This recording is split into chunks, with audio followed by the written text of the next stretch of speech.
I sat on the living room floor, surrounded by screaming children and the smell of burnt toast, holding a postcard that had just arrived in the mail. It was a picture of a tropical beach with the words, "Wish you were here," printed in cheesy yellow font. It was signed by my parents. The irony was so thick I could practically choke on it. You see, I was supposed to be the one on vacation. I was supposed to be the one relaxing. But instead, I was the victim of the most elaborate, manipulative, and expensive prank my mother has ever pulled. My mom flew me home for the holidays on her dime, promising a family reunion, but what she actually did was hire me as unpaid labor so she and my dad could go live their best lives, while I drowned in their responsibilities. And the worst part? It took me 3 days to realize I had been scammed. To understand how much this hurt, you have to understand where I was in life when the call came. I'm 23, fresh out of college, and living in a showbox apartment in the city. My diet consists mostly of instant noodles and hope. My bank account is usually hovering in the double digits, and the idea of buying a plane ticket home for the holidays was completely out of the question. I had already made peace with spending Christmas alone, watching movies on my laptop, and eating a frozen pizza. But then, my phone rang. It was my mom. Her voice was trembling, sounding sweeter than she had been in years. She told me she couldn't bear the thought of the family being apart. She said the house felt empty without me, which was a lie, considering my 2 younger brothers, aged 7 and 9, are loud enough to simulate a natural disaster. She told me she had already booked a flight for me. Not just any flight, but a direct flight, with checked bags included. She sent the confirmation email while we were still on the phone. I remember staring at the screen, feeling tears prick my eyes. I felt so guilty for not visiting sooner. I was the perfect alignment of the stars. I stopped chewing. Alignment of what stars? I asked. "We're going to Cabo," my dad blurted out, seemingly unable to hold the secret anymore. "Our flight leaves tomorrow morning at 5 a.m. We'll be gone for 8 days. I blinked. My brain tried to process the math. I was staying for 7 days. They were leaving for 8. "Wait," I said, putting my fork down. "If you guys are going to Cabo, who is watching Leo and Sam?" My mom reached across the table and patted my hand. "You are, silly. That's why we flew you out. We knew you couldn't afford to come home, and we knew we couldn't afford a professional nanny for a week plus a vacation. So this works out perfectly for everyone. You get to be in your childhood home, you get to bond with your brothers, and we get a break. It's a win-win. A win-win." She called it a win-win. I sat there, stunned. The $400 plane ticket wasn't a gift. It was a business expense. It was a hiring bonus. If they had hired a 24-hour nanny for 8 days, it would have cost them easily over $2,000. Instead, they spent a fraction of that on a Delta economy seat, and guilt-tripped me into the role. Before I could even argue, before I could scream or point out that I had come here to rest, not to parent 2 children who weren't mine, my mom stood up. "We have to get to bed early for the flight," she said, yawning.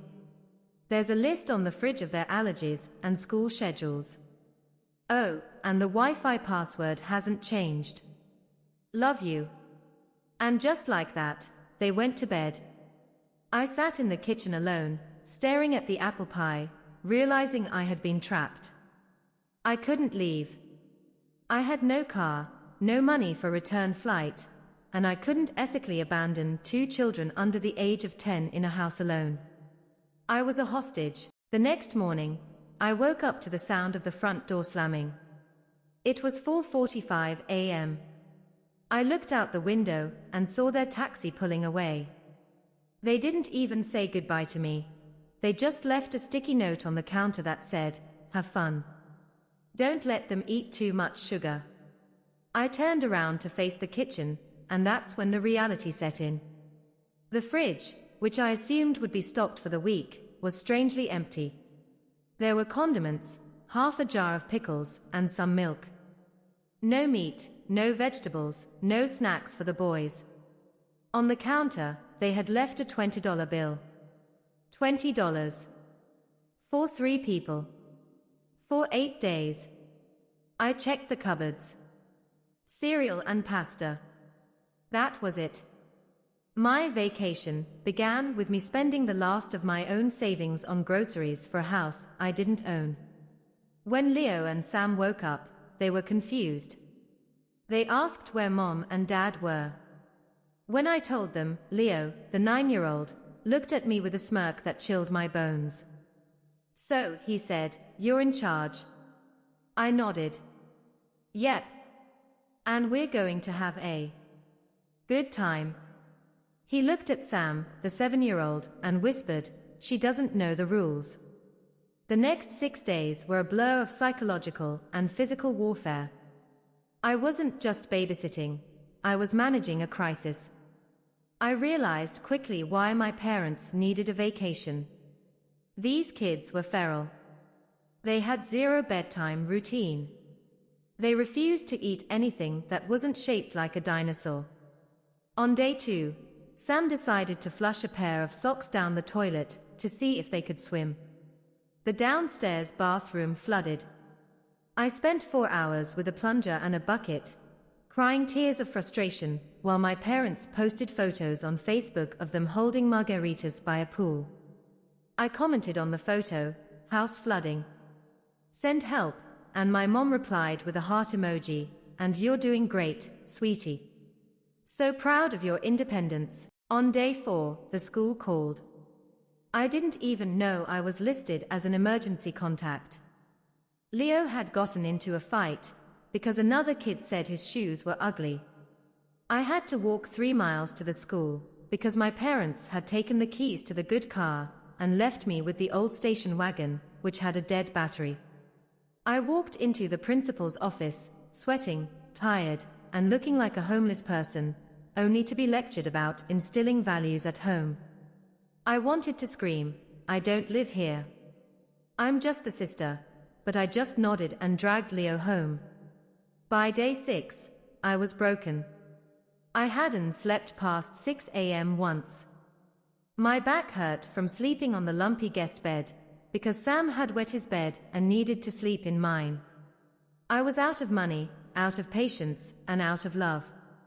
I sat the boys down for a meeting. I told them, "Look, I know you guys miss Mom and Dad. I miss my apartment. If you guys can just be cool for 48 more hours, I will let you play video games until your eyes bleed." That was the only parenting strategy that worked. Bribery. When the day of their return finally arrived, the house was actually clean. Not because I wanted to be nice, but because I was terrified they would criticize me after I had just survived a war zone. I heard the taxi pull up. The door opened, and in walked my parents. They looked fantastic. Tan, rested, glowing. They smelled like coconut oil and expensive duty-free perfume. My mom saw me sitting on the couch, looking pale and having lost about 5 pounds from stress, and she squealed, "Oh look. Everyone survived." She dropped her bags and hugged me, but I didn't hug back.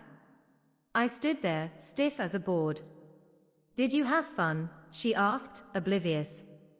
The boys love spending time with their big sister. I looked at her, dead in the eye. "You didn't leave me grocery money," I said.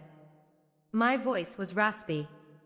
"You left $20. My dad laughed, slapping me on the back. "Character building. We knew you could handle it.